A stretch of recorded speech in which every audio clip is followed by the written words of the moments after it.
আসসালামু আলাইকুম। সুপ্রিয় ষষ্ঠ শ্রেণীর শিক্ষার্থীরা, তোমরা যারা বাংলাদেশ মাদ্রাসা বোর্ড দাখিল ষষ্ঠ শ্রেণীতে পড়ছো এবং তোমাদের আরবি দ্বিতীয় পত্র বইয়ের ভালো একটা টিচার খুঁজছো এবং এটা ভালো জায়গায় পড়ার চেষ্টা করছো এবং ভালোভাবে বোঝার চেষ্টা করছো, বারবার একটা বিষয়ের উপরে পড়ার চেষ্টা করছো এবং বোঝার চেষ্টা করছো, তোমাদের জন্য আমি আইকি ক্লাসরুমের পক্ষ থেকে এই ফুল বইটাকে কোর্স আকারে নিয়ে আসার চেষ্টা করেছি এবং বইটাকে আমি তোমাদের সামনে তুলে ধরবো প্রত্যেকটা টপিক ভেঙে ভেঙে। তো তোমরা যারা আছো, তোমরা যারা দেখছো শিক্ষার্থী বন্ধুরা, তোমরা সকলেই করবা, এই একটা কাজ করবা, আমার এই যে চ্যানেলটা আছে তোমাদের তোমাদের যে বন্ধু বান্ধব আছে তাদের সকলের কাছে এই চ্যানেলটাকে শেয়ার করে দেবে এবং আরবি দ্বিতীয়তের ভয় যেটা সেটা কেটে ফেলাবে, মানে কেটে ফেলতে হবে। কারণ আমরা বাংলাদেশে অনেক স্টুডেন্ট আরবিকে অনেকে ভয় পাই, বড় ক্লাস হলে যখন 9-10 কমপ্লিট করে অনেকে হয়তো বাসার চাপে আমরা 9-10 পর্যন্ত পড়ি, পড়াশোনা করে এরপরে দেখা যায় কি 9-10 কমপ্লিট করে আমরা স্কুল কলেজে চলে যাই, মাদ্রাসায় আর পড়তে পারি না আরবিকে ভয় পাওয়ার কারণে, কিংবা ক্লাস 8-এ শেষ করে কিংবা 7-8-এ উঠলে যে আরবিকে ভয় দেখে আমরা চলে যাই। তো এখন আজকে থেকে আমরা আর চিন্তা করবো আরবিতে কোনো ভয় নেই। আমি তোমাদের জন্য আরবি দ্বিতীয় পত্রের ফুল কোর্স আকারে, মানে পুরো বইয়ের আমি তোমাদেরকে কোর্সের মতো এই ভিডিওটা করে দেবে এবং প্রত্যেকটা অধ্যায়ের প্রত্যেকটা টপিককে ক্ষুদ্র ক্ষুদ্রভাবে ভেঙে ভেঙে তোমাদেরকে বুঝিয়ে দেবো। তোমরা একবার না পারলে বারবার ভিডিওটা দেখবে, ইনশাল্লাহ তোমাদের হয়ে যাবে এবং খাতায় প্র্যাকটিস করবে।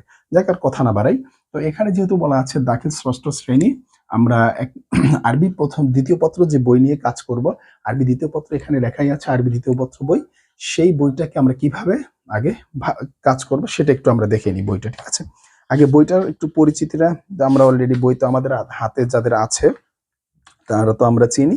তো এখন আমরা সেই বইয়ের যে ফিহরুস মারদুআত, ঠিক আছে, ফিহরিসুল মারদুআত মানে কি সূচিপত্রের যে ব্যাপারটা আছে, সেই সূচিপত্রটা তোমরা দেখো বইয়ের উপরে লেখা আছে, সেই বইটা কিভাবে সাজানো হয়েছে সূচিপত্রটা আগে একটু আমরা সেটা দেখি। তাহলে এই বইয়ের সূচিপত্র, ঠিক আছে, সূচিপত্র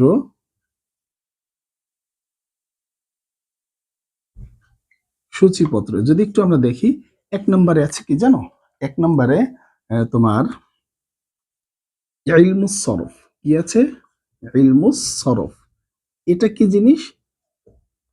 আচ্ছা, এটা হচ্ছে যেখানে শব্দ, আরবি ভাষার যে শব্দগুলো আছে না, সেই শব্দ কিভাবে তৈরি করতে হয় সেই নিয়ম কানুন, সেটা হচ্ছে ইলমুস সরফ বলা হয়।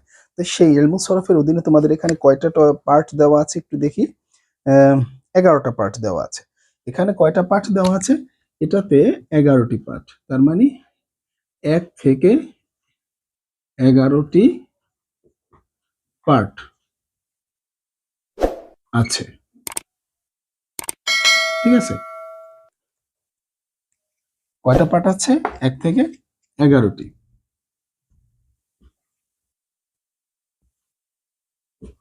1 থেকে 11টি পার্ট আছে কিতে ইলমু সরফ অংশে, মানে শুধু তুমি যে আরবি শব্দ তৈরি করবা, আরবি শব্দ গঠন করবা, সেখানে 11টি পার্ট আছে। আচ্ছা, 2 নম্বরে কি আছে? 2 নম্বরে আছে ইলমে নাহু। আচ্ছা, ইলমু নাহু।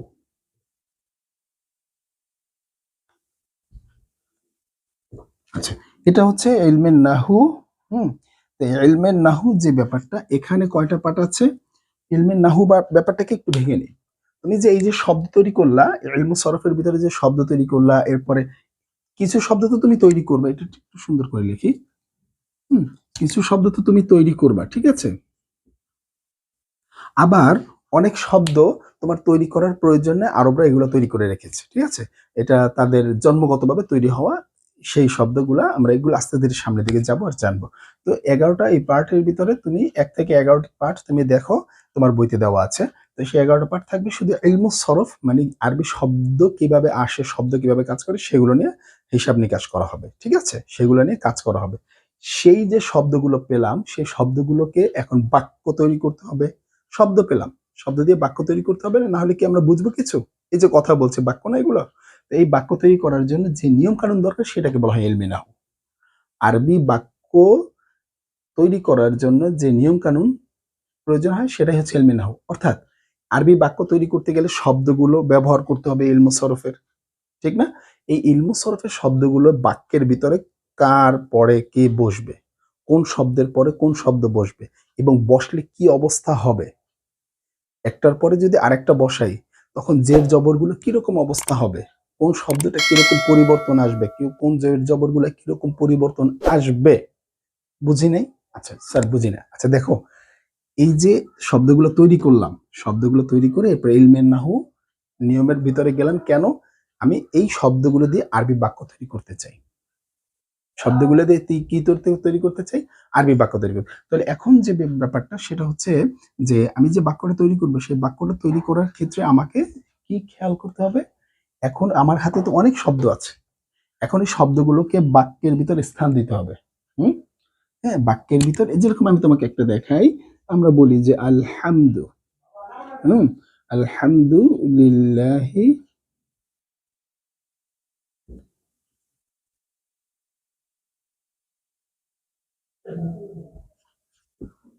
আচ্ছা এই যে দেখো আলহামদুলিল্লাহি রব্বিল আলামিন। এখন থেকে আমরা একটু আস্তে আস্তে এই যে বড় ক্লাসে এসেছি, 5 থেকে বড় ক্লাসে, অবশ্যই আমরা এখন জবরজের ছাড়া শিখবো, কারণ আমরা বড় হচ্ছি, ঠিক না? জবরজের ছাড়া পড়া শিখবো, আর আমরা তো শিখেই যাবো ইনশাআল্লাহ, আশা করি। তো এর জন্য তো আমরা আছি, আমি তো আছি তোমাদের জন্য। তো এখানে দেখো আলহামদুলিল্লাহ রব্বিল আলামিন এই একটা বাক্য তৈরি হলো। তো এই আলহামদু এটা একটা শব্দ, লিল্লাহ একটা শব্দ, রব্বি একটা শব্দ, আলামিন একটা শব্দ। দেখো এখানে 4টা শব্দ মিলে একটা বাক্য তৈরি হয়েছে। তো এই যে পুরো বাক্যটা তৈরি হয়েছে যে নিয়মে, এই নিয়মটা হচ্ছে ইলমে নাহর, ঠিক আছে? এবং এই আলহামদু দালের উপরে যে পেশ আসছে, কেন আসছে? মানে শেষ অক্ষর দাল, ঠিক না? আলহামদু দালের উপরে যে পেশ আসছে, সেই নিয়মটা কে দিয়েছে? ইলমে নাহু। লিল্লাহি এই যে আল্লাহ, শেষে হি যে আছে, জের আসছে, কে দিয়েছে? ইলমে নাহু। এগুলো আমরা আস্তে আস্তে এভাবে বুঝবো। রব্বিল, হুম, রব্বি বায়ের নিচে যে জের আসছে সেটা কে দিবে? ইলমে নাহু দিবে। আলামিন, হুম, এখানে মিমের নিচে যে জের আসছে সেটা কে দিল? ইলমে নাহু। এখন এটা কিভাবে দেয় সেই নিয়মগুলো আমরা আস্তে ধীরে শিখবো। তো এই বাক্যগুলো, এই বাক্যটার ভিতরে যে এক একটা শব্দ স্থান দেওয়ার কারণে এক এক রকম পরিস্থিতি তৈরি হবে এরকম, এটা তো আমরা জাস্ট সহজে বোঝার জন্য। তো এরকম বিভিন্ন নিয়ম কানুন তৈরি হবে, সেই নিয়ম কানুন তৈরি করবে কে? ইলমে নাহু, ঠিক আছে? তো ইলমে নাহুর পাঠ আছে কয়টা আমরা একটু দেখে নিই। ইলমে নাহুর পাঠ আছে, যদি আমরা এখন একটু লক্ষ্য করি তাইলে এখানে 12টা পাঠ আছে। কয়টা আছে? 115 পেজ। তোমাদের কাছে যদি বই থেকে থাকে তুমি দেখবে 81 পেজ থেকে তোমাদের বইয়ের ই পর্যন্ত 115 পেজ পর্যন্ত তোমরা দেখো যে 100 পেজ এই যে মাফাইল লেখা আছে, এই মাফাইল পর্যন্ত তোমাদের এখান থেকে মোট আছে কয়টা তাহলে? যে 1 2 3 4 5 6 7 8 9 10 11, এখানেও 11টা আছে, এখানেও কয়টা আছে? 11টা আছে, এখানেও 11টি, 11টি। আর এটার নিচে আমি কি ডট ডট দিয়ে দিই, ডট ডট দিয়ে দিলাম, ঠিক আছে? এই ডট ডট মানে কি? এটা বোঝাচ্ছে, এই ডট ডট মানে কি? এটা বোঝাচ্ছে যে আছে, ঠিক আছে? তো মোট 11টি পাঠ আছে নাহু অংশ, সরফ অংশ 11টা পাঠ আছে, নাহু অংশ 11টা পাঠ আছে। এরপরের বিষয়টা কি? পরের বিষয়টা হচ্ছে তারজুমা, না? হ্যাঁ, এই যে এই ওয়াহদাতু সানিয়া মানে দেখবা তুমি 19 নাম্বার পৃষ্ঠা, 119 নাম্বার পৃষ্ঠায় দেখো লেখা আছে তারজুমা, ঠিক আছে? এটা হচ্ছে তারজুমা, এটা হচ্ছে তারজুমা। এটা একটাই পাঠ, হুম, এটা একটাই পাঠ। তো এই তারজুমাটার ভিতরে কয়টা নমুজা লেখা আছে? এখানে নমুজা মানে নিয়ম বা পদ্ধতি। এখানে কয়টা আছে? 1টা 2টা 3টা 4টা 5টা 6টা, এখানে মোট 6টা পদ্ধতি আছে, এখানে 6টি নিয়ম আছে।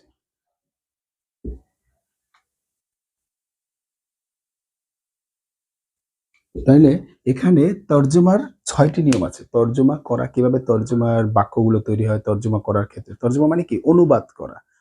আরবি আছে সেটাকে বাংলায় বলা, ইংলিশ আছে সেটাকে বাংলায় বলা, সেই তর্জমা। অনুবাদ আছে, এর 6টি নিয়ম আছে। সেই তর্জমা করার 6টি নিয়ম আছে। আচ্ছা, এরপরে 4 নম্বরে কি আছে তোমাদের? তর্জমার 6টি নিয়ম আছে, সেটা গেল। এরপরে 4 নম্বর আছে চিঠি। হুম, আত-তলাবু মানে আত-তলাবু ওয়ার রিসালা সালাতু মানে কি? আত-তলাবু ওয়ার রিসালাতু মানে হচ্ছে তোমার দরখাস্ত। হুম? এটি দুইটি পার্ট। তলাবার একটা পার্ট মানে এটা হচ্ছে দরখাস্ত। তার মানে কি? দরখাস্ত ও চিঠি। ঠিক আছে? একটা কি? চিঠি। দরখাস্ত ও চিঠি। তাহলে প্রথমটা হচ্ছে দরখাস্ত, তলাবা হচ্ছে দরখাস্ত আর এই রিসাল হচ্ছে চিঠি। এ হচ্ছে তোমাদের ব্যাপারটা ৪ নাম্বার টপিকটা। ৫ নাম্বার যেটা আছে, ৫ নাম্বার হচ্ছে আমরা যদি দেখি সেটা হচ্ছে ইনশা। ইনশা ইল আরব। ঠিক আছে? আল ইনশা ইল আরব নাকি? আচ্ছা হ্যাঁ, ইল আরবি মানে কি? এটা হচ্ছে রচনা। এই হচ্ছে তোমাদের আরবি ২য় পত্র বইয়ের বিষয়গুলো। এইগুলো নিয়ে তোমার আরবি ২য় পত্র বই হবে। এগুলোই তোমাদেরকে পড়তে হবে। এখানে ইলমুস সরফ এর পার্ট হবে ১১ টা। ইলমে নাহু এর পার্ট হবে ১১ টা। তারজমা মানে বাংলা আরবি থেকে বাংলা অনুবাদ, এটার ৬ টি নিয়ম আছে, পদ্ধতি আছে এবং দরখাস্ত থাকবে আরবিতে এবং চিঠি থাকবে। দরখাস্ত আরবি হচ্ছে তলাবা আর চিঠি হচ্ছে রিসালা। আর আল ইনশা ইল আরব এটা হচ্ছে তোমার আরবিতে রচনা লেখা। এ হচ্ছে তোমার ৫ টা টপিক নিয়ে তোমার সব মানে ৬ষ্ঠ শ্রেণীর বইটা গঠিত। এখন তোমাকে সবচেয়ে বেশি যেটা ভালো করে বুঝতে হবে সেটা হচ্ছে ১ নাম্বার এবং ২ নাম্বার। এই টপিকগুলো বুঝলে তুমি ৩ নাম্বার সহজে পারবা, ৪ নাম্বার সহজে পারবা, ৫ নাম্বারও সহজে পারবা। এইগুলো ভালো করে বোঝা। স্যার মুখস্থ করবে না? এই ব্যাপারটা আমি খুবই তোমাদের সাথে দ্বিমত পোষণ করব। এটা একটা মূর্খতাপূর্ণ চরিত্র। হ্যাঁ, এখন তোমাদের এই ক্ষেত্রে মুখস্থ করাটা অনেক ক্ষেত্রে আবার জরুরি। তবে আমরা যেহেতু ভালো একটা স্টুডেন্ট হতে চাই, বুঝে, বুঝে কাজ করতে চাই, তাহলে আমি বলব এখন করো, অসুবিধা নেই। কিছু ক্ষেত্রে করতে হয়। হ্যাঁ? তবে এটাকে আমরা যেন ভবিষ্যতে মুখস্থের চরিত্রটা না হয়, আমরা যেন ভবিষ্যতে যখন পড়াশোনা করব বুঝে, বুঝে নিজের যোগ্যতায় জিনিসটা তৈরি করে পড়তে পারি বা লিখতে পারি, মানুষকে বুঝাতে পারি। ঠিক আছে? এটা হচ্ছে আমাদের মূল টার্গেট। তো চলো, এই আমরা বই পার্ট এটা শিখে ফেললাম, যে সূচিপত্রটা জেনে ফেললাম আমাদের এই ৬ষ্ঠ শ্রেণীর বইতে কি আছে। তো এখন আমরা আজকে একটা ১ম অধ্যায় নিয়ে আলোচনা করি। তোমাদের জন্য এটা তো চিনলাম। ১ম অধ্যায়টা নিয়ে একটু আলোচনা করি ইলমুস সরফের। তারিফ ইলমুস সরফ দেখো, ইউনিট 1 ১ম পার্ট। তাহলে ইউনিট 1 এর আরবি কি? আল ওয়াহদাতুল উলা। ইউনিটের ইউনিটের ১ম ইউনিটের আরবি কি? আল ওয়াহদাতুল উলা। আল ওয়াহদাতুল উলা। এখানে একটু দেখো, বিসমিল্লাহির রহমানির রহিম বলে একটা কথা বলছে, আল ওয়াহদাতুল আউয়াল। আউয়াল বলেছে, ঠিক আছে? এটা মানে কি? প্রথম ইউনিট, প্রথম ইউনিট। এগুলো শিখে রাখা দরকার। প্রথম ইউনিটে আরবি কি? হুম? এগুলো দরকার। এগুলো ভবিষ্যতে কাজে লাগতে পারে। কোনো একটা ইন্টারভিউ বড় যখন হবে, চাকরি-বাকরি করতে যাবা তোমরা যখন, কিংবা কোনোখানে পড়াতে গেলে তোমাকে জিজ্ঞাসা করল, তখন তুমি এই ব্যাপারটা যদি না, প্রথম ইউনিটের আরবি কি? তখন কিভাবে বলবা? ওয়াহদাতুল আউয়াল। আচ্ছা, এটা প্রথম ইউনিট গেল। আচ্ছা, এখন যদি বলো প্রথম পার্ট, এটার প্রথম পার্ট, তাহলে কি বলবা? প্রথম পার্টের ক্ষেত্রে বলবা আদ-দারসুল আউয়াল। আদ-দারসুল আউয়াল। কি বলবা? দারসুল আউয়াল। হুম? কি বলবা? আদ-দারসুল আউয়াল। তাহলে এটা হচ্ছে প্রথম পার্ট।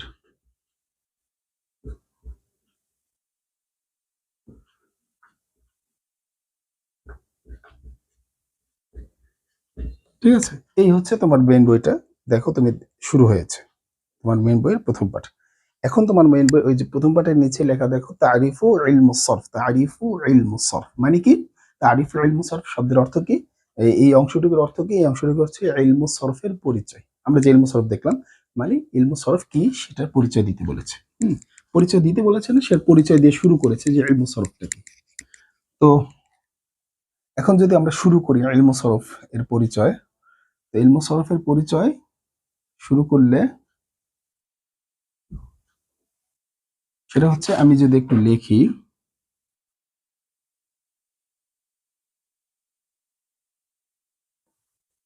তারিফু,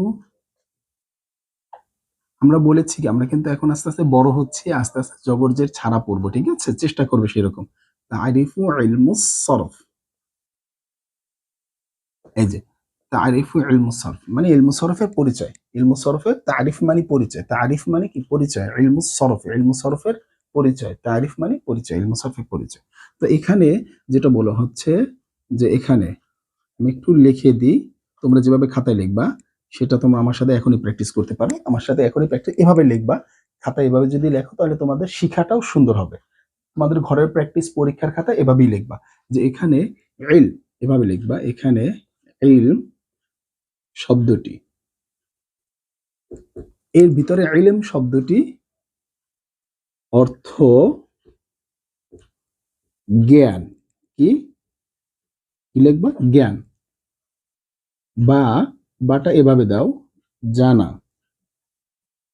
ইলম শব্দের অর্থ জ্ঞান বা জানা। হুম, বা শাস্ত্র, তোমার বইতে দেখো জানা বা শাস্ত্র এগুলো লেখা আছে, ঠিক আছে? এটাও লিখতে পারো।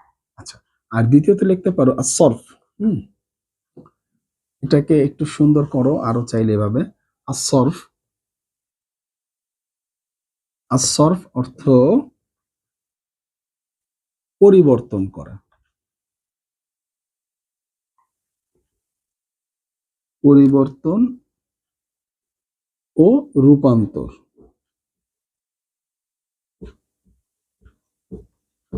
এই পরিবর্তন অর্থ যেটা, রূপান্তর অর্থ একই, মানে একটা অবস্থা থেকে আর এক অবস্থায় যাওয়া। যেমন তুমি দুধ চিনো, দুধ দিয়ে কি কি বানানো যায়? ছানা বানানো যায়। দুধ দিয়ে আর কি কি বানানো যায়? দুধ দিয়ে মিষ্টি বানানো যায়। দুধ দিয়ে আর কি কি বানানো যায়? ঘি বানানো যায়। আর কি কি বানানো যায়? বাটার বানানো যায়। তুমি এগুলো চিনো না, এগুলো খাও না, সেটাই। তো একটা শব্দ থাকবে, সেই শব্দটা থেকে বিভিন্ন রকমের শব্দ তৈরি করা যাবে। সেই শব্দের মূল অক্ষরটাই একই থাকবে, সেই মূল অক্ষর নিয়ে তুমি বিভিন্ন রকমের শব্দ তৈরি করবে। সেটা কিরকম আসবো আমরা সামনের দিকে আস্তে ধীরে আসবো, সেটা কিরকম ভাবে করতে হয় সেটা শিখবো ইনশাল্লাহ। তো এটাই হচ্ছে বিষয় সরফের, এই ইলমু সরফের কাজ হচ্ছে এমন একটা তুমি জ্ঞান শিখবা, এমন একটা জ্ঞান তোমার মাথায় অর্জিত হবে, তুমি এমন একটা জ্ঞান জানছো যেখানে এক পরিবর্তন করা শেখাবে সঠিক নিয়মে, পরিবর্তনের জ্ঞান। তো এখন যদি একত্রে বলো ইলমু সরফ, একত্রে, ঠিক আছে, একত্রে, একত্রে কি ইলমু সরফ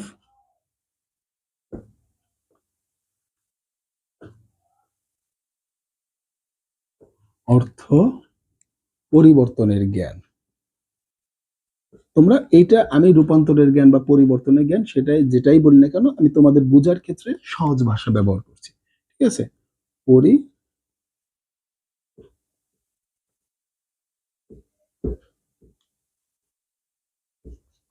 পরিবর্তনের জ্ঞান, কি পরিবর্তনের জ্ঞান? সামনের দিকে যখন যাব আর দেখব তখন আমরা বলতে পারবো যে কি পরিবর্তনটা হচ্ছে এবং কি পরিবর্তনটা শিখছি, ঠিক আছে? তাই আমরা শিখলাম ইলমুস সরফ হচ্ছে পরিবর্তনের জ্ঞান। তারিফে ইলমুস সরফ মানে কি? পরিবর্তনের জ্ঞান। অর্থাৎ প্রত্যেকটা শব্দকে আমরা আলাদা আলাদা প্রথমে ভেঙেছি, ভেঙে ভেঙে দেখেছি যে ইলম শব্দের অর্থ কি, সরফ শব্দের অর্থ কি, এরপরে দুইটা শব্দের অর্থ একত্রে কি হবে সেটাও আমরা দেখলাম, ঠিক আছে? আচ্ছা, এটা তো দেখলাম।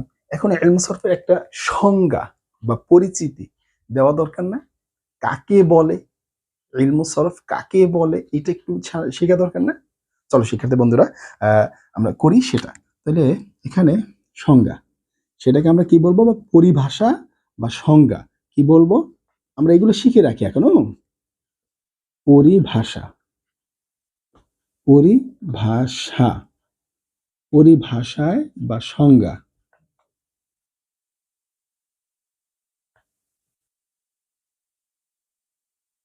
ঠিক আছে? এই যে পরিভাষা বা সংজ্ঞা মানে এই কথাটাকে, এই যে ইলমু সরফ কথাটাকে আমরা এখন একটা সুন্দর ভাষায় পরিবর্তন করব, ঠিক আছে? সেই সুন্দর ভাষায় এটাকে বলবো, সুন্দর ভাষায় কি করব, পরিবর্তন না বলবো। তাহলে চলো আমরা এখন শুরু করি। তোমাকে বইতে লেখা আছে, তোমার প্রথমে একটা আরবি সংজ্ঞা দেওয়া আছে, এরপরে আমি আরবি সংখ্যাটা বুঝাবো একটু পরে, আগে বাংলাটা বুঝাই। তোমরা আগে এটা তো 6 এ যারা পড়ি এটা বাংলাই করতে হয়, বাংলায় করাটাই বেস্ট। আমরা আরবিতে যাব না, এটা আমরা যখন 10 এ পড়বো, ক্লাস 10 এ আরবি, আরবিতে তখন পুরো বইটা আরবি টু আরবিতে করতে হবে, ঠিক আছে? ষষ্ঠ শ্রেণীতে এখন বাংলায়ও দেওয়া আছে, আরবিতে দেওয়া আছে, তুমি বাংলাটা দিবে, ঠিক আছে? এখানে স্যার কাটবে না, নাম্বার দিবে, ঠিক আছে? তোমাকে স্যার বকবে না। আচ্ছা, তাহলে আসো, যে এখানে বলা আছে যে শাস্ত্র, মানে যে শাস্ত্র মানে কি জ্ঞান, আমরা এখানে লিখি জ্ঞান, যে জ্ঞান বা শাস্ত্রে, যে জ্ঞান বা শাস্ত্রে উদ্দিষ্ট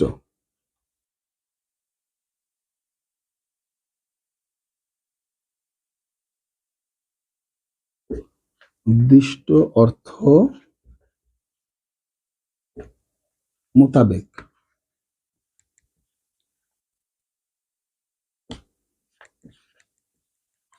এটা লেখা আছে ঠিক না? মোতাবেক শব্দকে, কাকে? শব্দকে। দেখো, তার মানে ইলমুস সরফ হচ্ছে, মূল কথা হচ্ছে কি শব্দকে, শব্দকে বিভিন্ন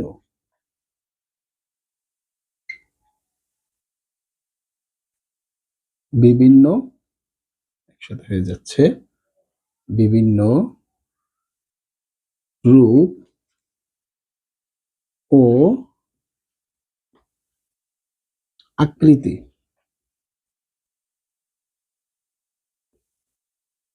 আকৃতিতে পরিবর্তন করে, ঠিক আছে?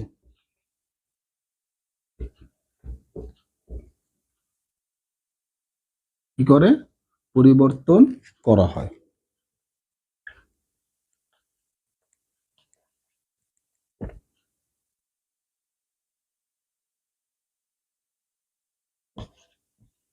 তাকেই ইলমুস সরফ বলে। একটু ফাঁকা করে লিখি, আমার যেহেতু হাতে জায়গা আছে।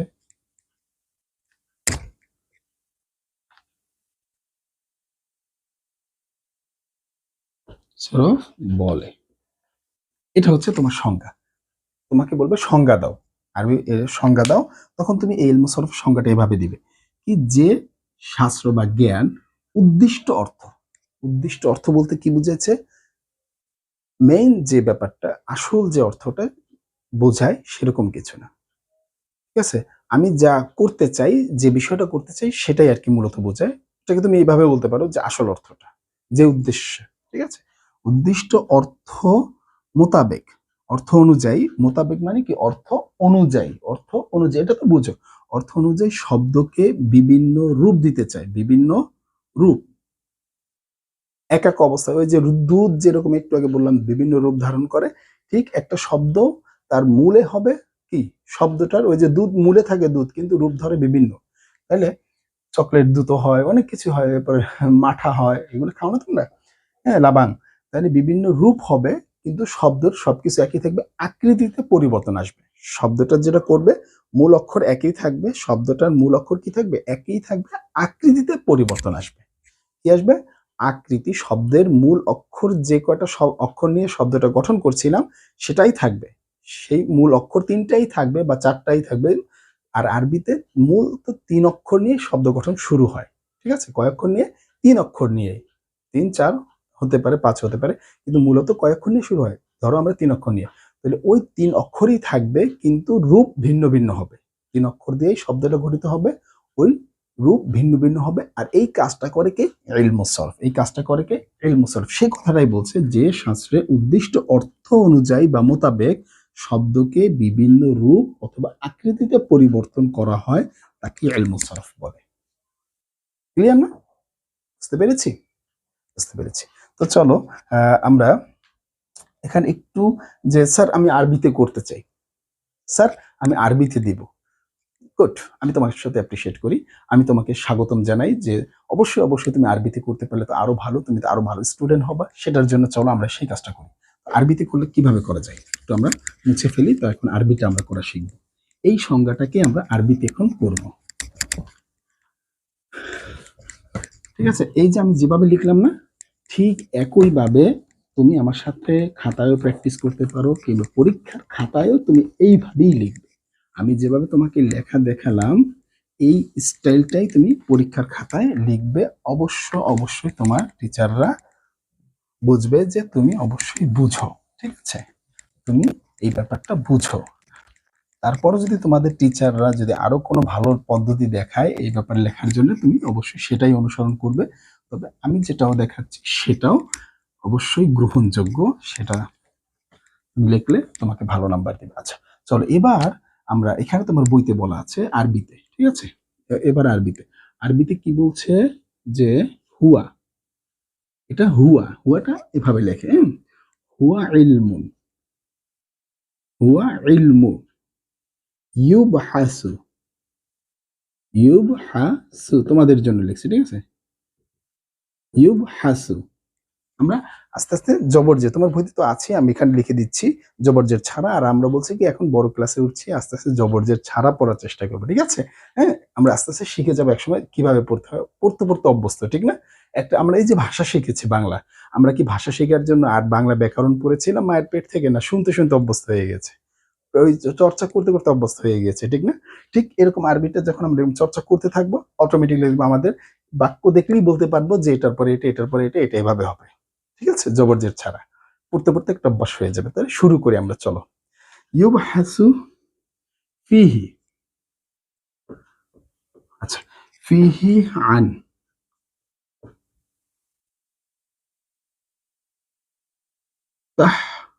তাহউইলি কালিমাত,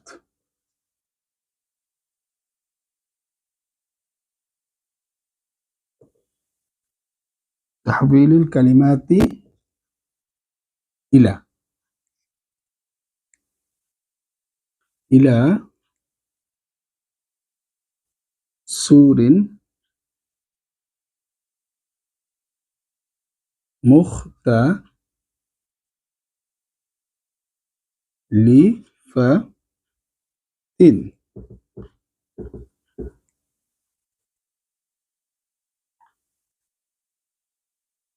বিহাসবি মা'না মাকসুদা।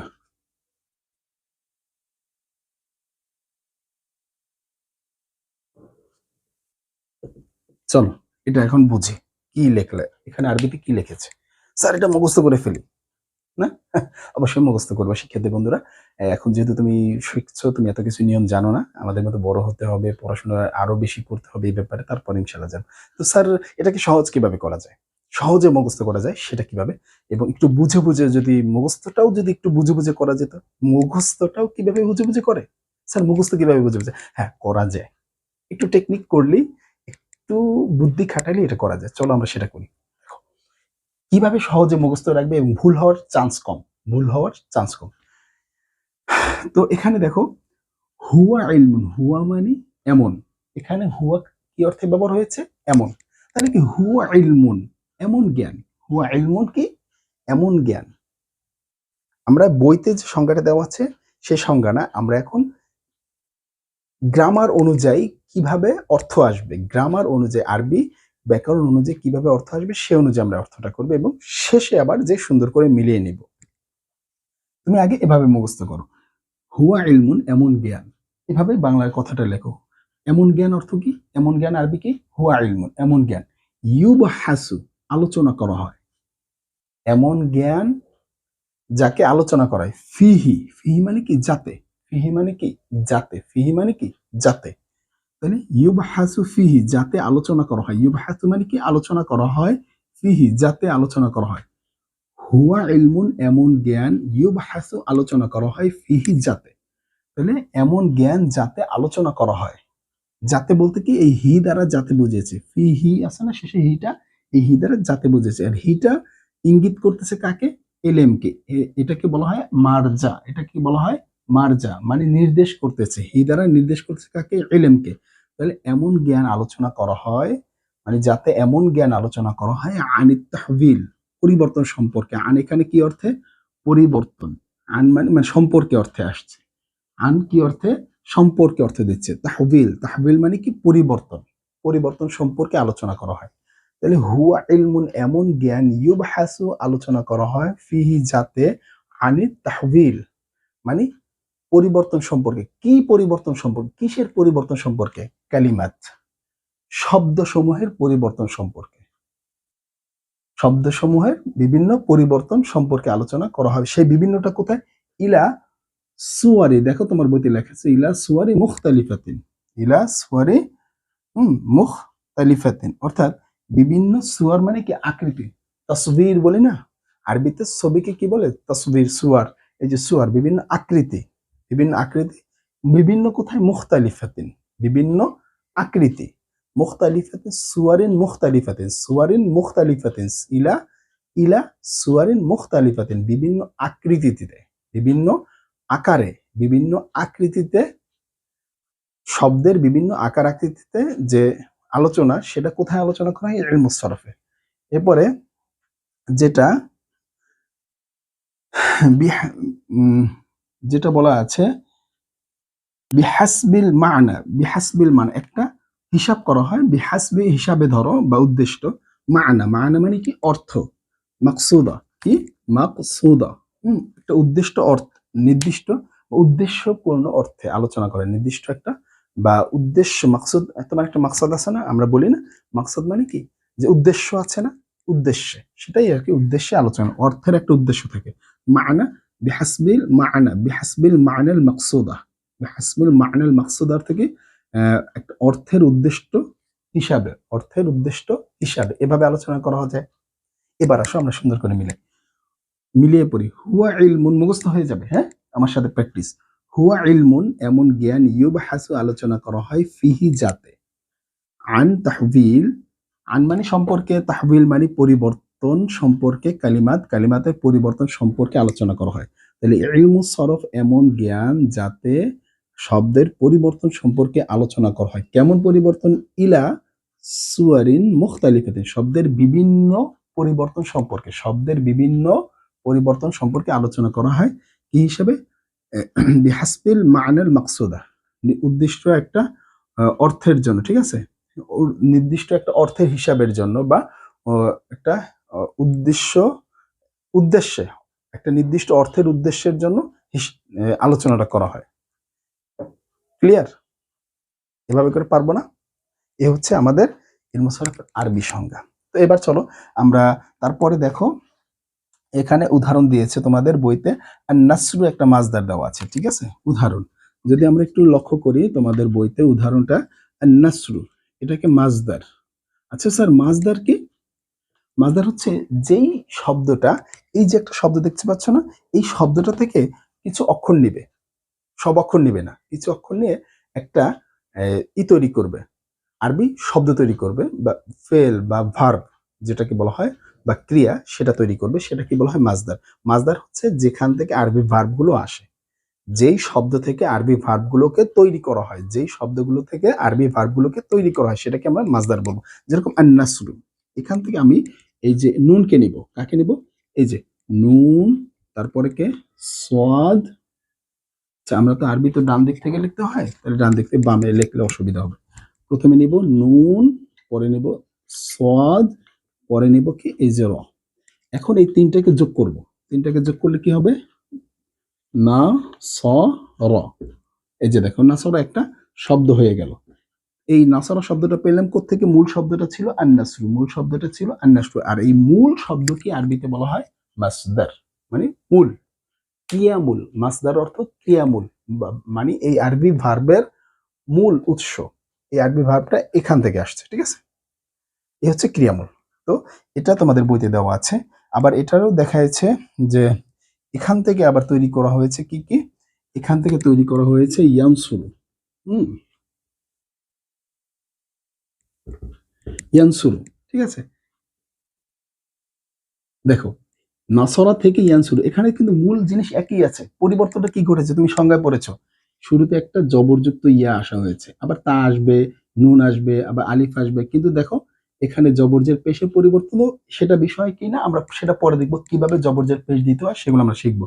তবে দেখো নুন নুন, সোয়াদ সোয়াদ, র র সব কিন্তু মূল অক্ষর ঠিক আছে, সাথে নতুন একটা জিনিস আসছে, সেটাই হচ্ছে বিষয়। এই যে একটা পরিবর্তন, এখানে এটা ছিল অতীতকালে, আর যখন এই সাথে ইয়াটা আসছে এটা হয়ে গেছে বর্তমান ভবিষ্যতে।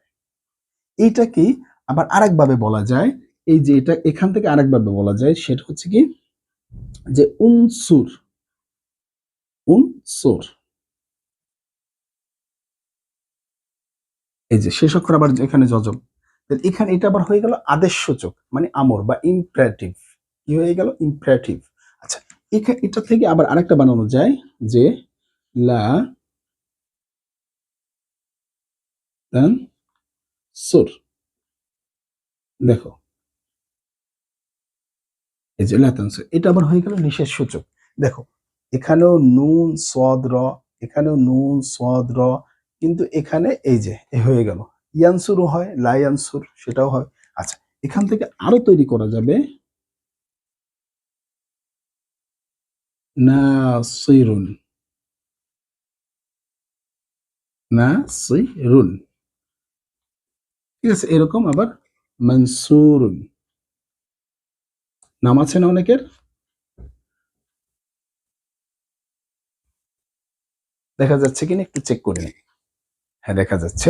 তাহলে দেখো, মূল অক্ষর নুন সদ র, নুন সদ র, নুন সদ র, নুন সদ র, শুধু মাঝখানে সামনে শুরুতে মাঝে শেষে কিছু কিছু নতুন জিনিস এসেছে, পরিবর্তনটা হয়েছে। এটাই হচ্ছে ইলমে সরফের মূলত বিষয়, এটাই পরিবর্তন। এই নিয়মগুলো আমাকে জানতে হবে, ঠিক আছে।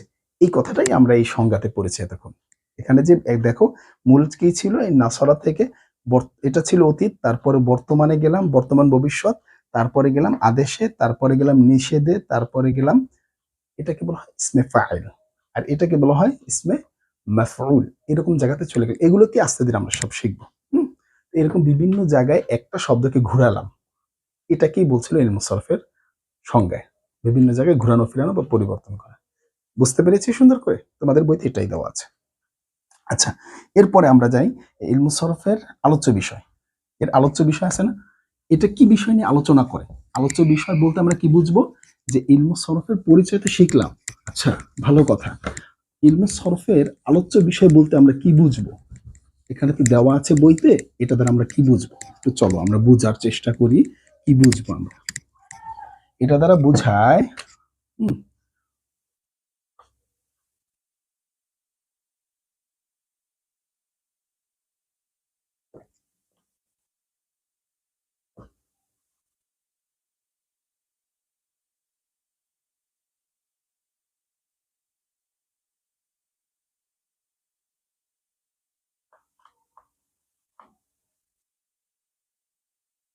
ইলমু সরফের আলোচ্য বিষয়। ইলমু সরফের আলোচ্য বিষয়টা কি তাহলে? মানে কি? এই কথার মানে কি যে ইলমু সরফের আলোচ্য বিষয়, এই কথার মানে কি আমরা বুঝতে বুঝতে চাই, ঠিক না? ইলমু সরফে এই যে জ্ঞানটা আমরা শিখছি, সেটা কি কি বিষয় নিয়ে কাজ করে বা কি কি বিষয় নিয়ে আলোচনা করে? তার মূল আলোচনাটা কি? ইলমু সরফ যে একটা, আমরা যে কথাবার্তা বলি কোন একটা বিষয় নিয়ে, ঠিক না? কোন একটা বিষয় নিয়ে আলোচনা করি না? ঠিক একইভাবে ইলমু সরফ কি কি বিষয় নিয়ে আলোচনা করে? মুখস্থ না, বুঝে বুঝে, মুখস্থ না, বুঝে বুঝে। উম, বুঝলেই মুখস্থ হয়ে যাবে, বুঝলেই মুখস্থ হয়ে যাবে। ইলমু সরফ তো আলোচনা করে, কি নিয়ে আলোচনা করে? আমরা তো বিভিন্ন কার্টুন, বিভিন্ন খেলাধুলা, বিভিন্ন ক্লাসে গল্প, বিভিন্ন বিষয় নিয়ে আলোচনা করি না যে এটা এইভাবে হইতেছে, ওইটা ওইভাবে হইতেছে, এক একটা বিষয় নিয়ে আলোচনা করি। ঠিক একইভাবে আরবি ভাষার যে ইলমু সরফটা শিখলাম, সেই ইলমু সরফটা কি নিয়ে আলোচনা করে? সে আলোচনা করে হুম, রূপান্তরশীল আরবি শব্দসমূহ নিয়ে। কি? এতটুক। কি বলবো? আরবি ভাষার তোমার বইতে লেখা আছে রূপান্তরশীল আরবি শব্দ বা পদসমূহ নিয়ে। হুম, আমি এখানে তোমাকে আরো সহজ করে লিখে দিই, আরবি ভাষার শব্দসমূহ নিয়ে।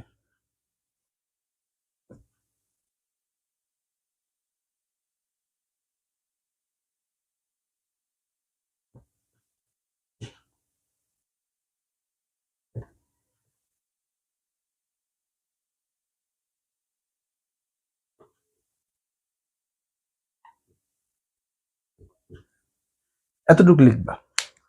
আরবি ভাষার শব্দসমূহ নিয়ে আলোচনা করে। ইলমুস সরফ কাকে নিয়ে আলোচনা করে?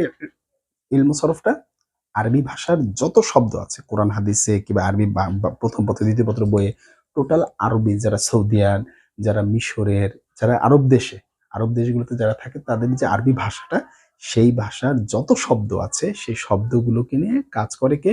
আলোচনা করে ইলমুস সরফ। আলোচনা কে করে? ইলমুস সরফ। সেটাই আমি লিখেছি, তোমার বইতে দেওয়া যেটা আছে সেটাও তুমি লিখতে পারো, আর আমি যেটা লিখেছি সেটাও তুমি লিখতে পারো। আমি তোমাদের সুবিধার্থে, তোমাদের ভাষায় বোঝানোর ক্ষেত্রে আমি কথাটা লিখেছি, তোমরা যাতে সহজে বোঝো এই কথাটা আমি লিখেছি, যে আরবি ভাষার শব্দ যেগুলো আছে শব্দসমূহ নিয়ে আলোচনা করে। কে করে? ইলমুস সরফ। এখন স্যার এটা আরবিতে একটু বলতে চাই। হুম তাহলে আরবিতে বলতে গেলে এখানে তোমার বইতে যেটা দেওয়া আছে, তাহলে এটা বলবা আল কালিমাতু। কি বলবা? আল কালিমাতু।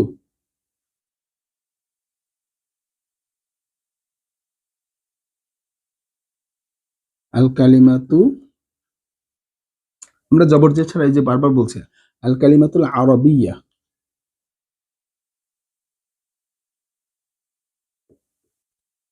আল কালিমাতুল আরবিয়াতুল মুতাসররিফা, রূপান্তরশীল। হুম রূপান্তরশীল আরবি শব্দসমূহ।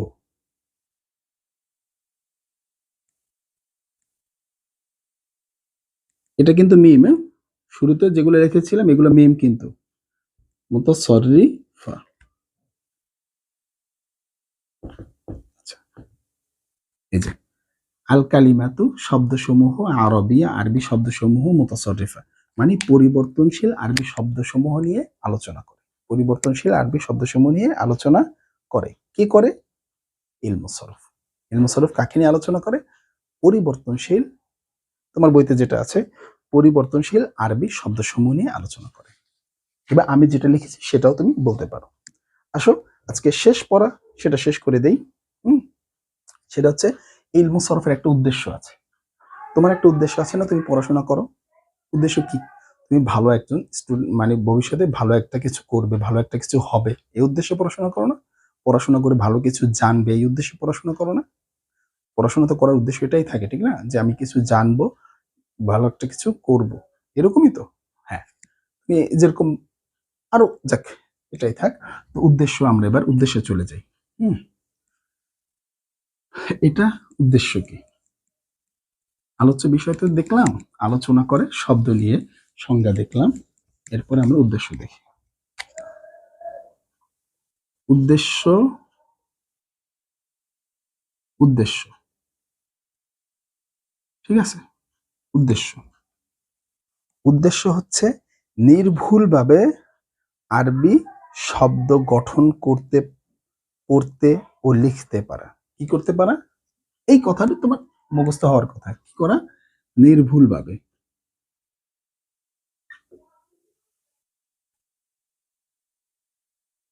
হুম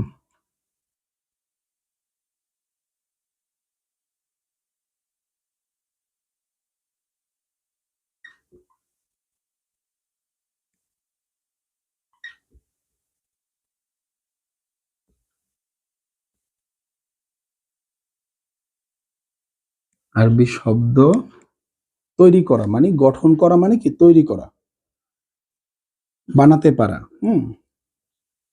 আরবি শব্দ জানি বানাতে পারো, এ কারণে এখানে বলছে গঠন করতে বা বানাতে, বানাতে বা পড়তে। পড়তে না, পড়তে, পড়তে ও লিখতে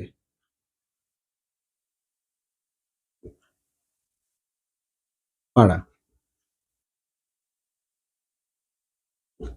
তাহলে ইলমুস সরফের একটা উদ্দেশ্য। উদ্দেশ্যটা কি?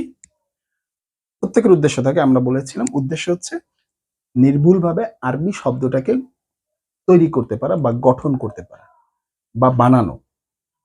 নির্ভুলভাবে কি করবো? আরবি শব্দটাকে তৈরি করব, গঠন করব বা বানাবো। ঠিক আছে? কিভাবে একটা নির্ভুল আরবি শব্দ বানানো যায়, কিভাবে একটা নির্ভুল আরবি শব্দ বানানো যায়, সেটা হচ্ছে ইলমুস সরফের উদ্দেশ্য।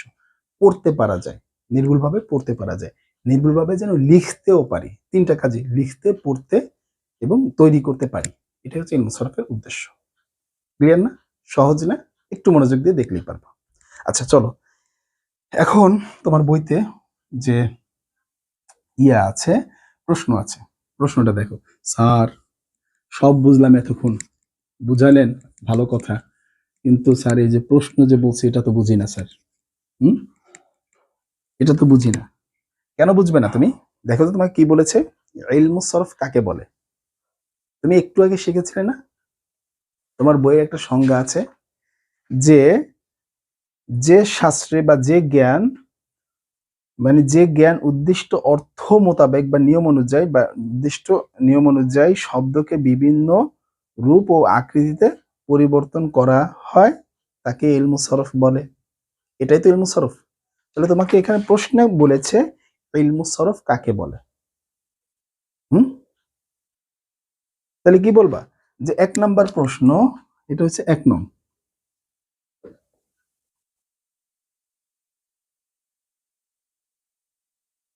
1 নং প্রশ্ন।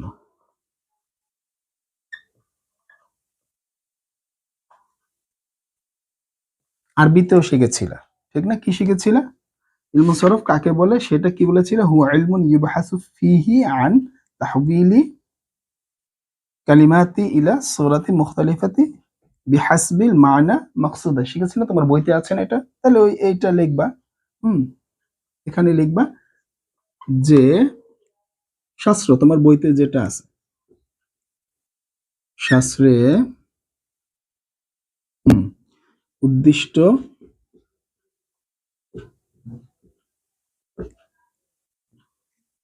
অর্থ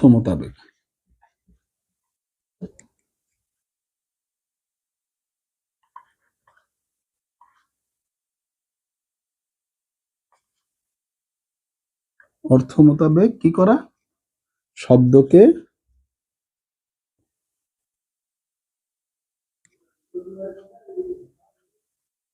বিভিন্ন রূপ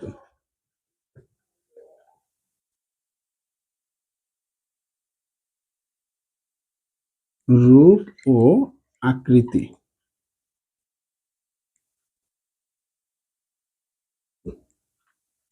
রীতিতে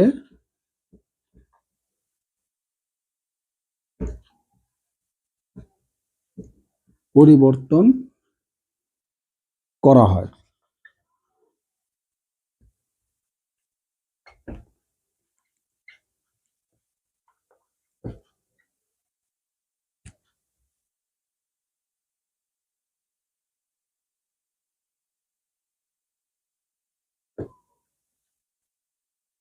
এই তো উত্তর শেষ, ঠিক না?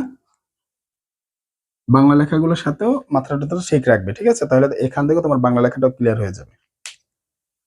সংজ্ঞা, তাহলে তোমার এখানে প্রশ্ন ছিল যে ইলমুস সরফ কাকে বলে, উদাহরণ সহ লেখো। সংজ্ঞা দিলা, এখন উদাহরণ দাও। উদাহরণ এভাবে লিখবা, আমি যেভাবে লিখে দিয়েছি খাতা ঠিক এভাবেই লিখবা হুবহু, তাহলে তুমি নাম্বার পাবা। আরবিতে তো আরবিতে লিখলে এখান থেকে ডান দিক থেকে শুরু করবা, তখন ইলমুস সরফের পরিচয় লিখবা, যে ইলমুস সরফের সংজ্ঞা বা ইলমুস সরফ কাকে বলে, তখন এখানে তুমি এখানে লিখবা ইলমুস সরফ বলা হয় এই যে অর্থটা ইলমুস সরফ। তাহলে উদাহরণ, আচ্ছা উদাহরণে আমরা পুরো বিস্তারিত না লিখে আমরা এখানে ডট উধা লিখে ডট ডট দিয়ে দিই, ঠিক আছে? দরকার, আমরা তো বুঝি, ঠিক না? উদাহরণ, উদাহরণে কি লিখবো যে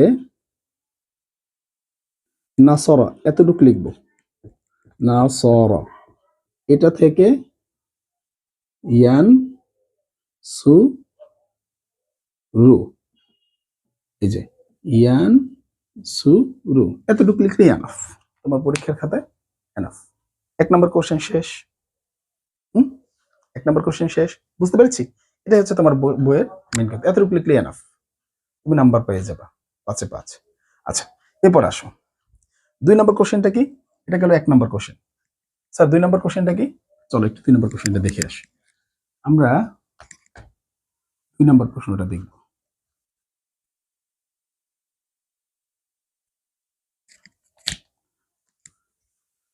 আমরা পড়াশোনা করছি কিন্তু বেসিক সহ আমরা শিখছি, প্লাস করছি আমরা এটার অ্যান্সারও করে নিচ্ছি, ঠিক আছে? আচ্ছা তাহলে এখন উদ্দেশ্য কাকে বলে, উদ্দেশ্য আলোচ্য বিষয় কি? তাহলে তুমি এখন এখানে বলবা তোমাকে এখানে বললো এর উদ্দেশ্য ও আলোচ্য বিষয়।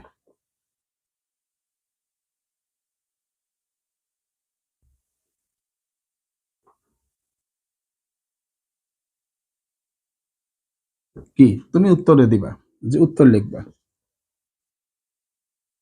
উত্তর এভাবে লিখবা। আলোচ্য বিষয় হচ্ছে এভাবে লিখবা। এক, তুমি 1 নাম্বার দিবা, 1 নাম্বার দিয়ে আলোচ্য বিষয় লেখো।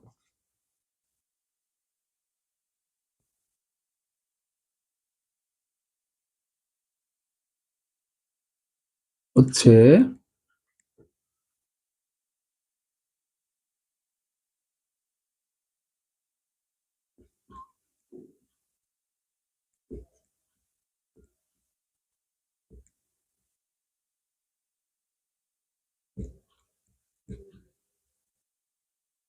আরবি ভাষার শব্দসমূহ হচ্ছে কি ইলমুস সরফের আলোচ্য বিষয়। আরবি ভাষার শব্দসমূহ কি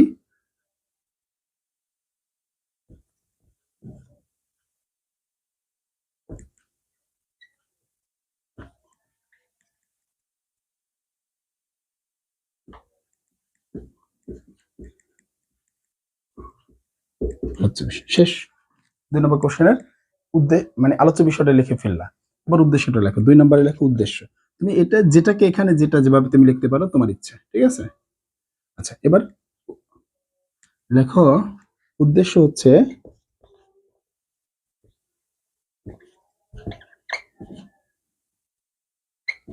উদ্দেশ্য হচ্ছে নির্ভুলভাবে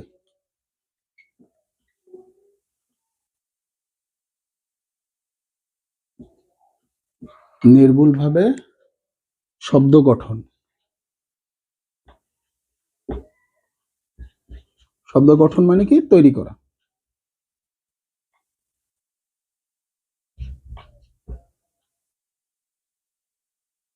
করতে পারা, করতে,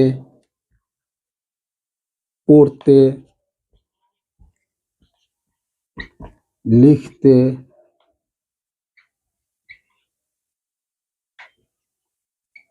পারা।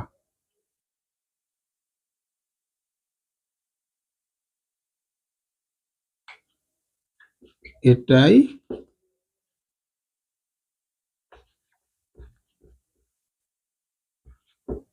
সরফের উদ্দেশ্য।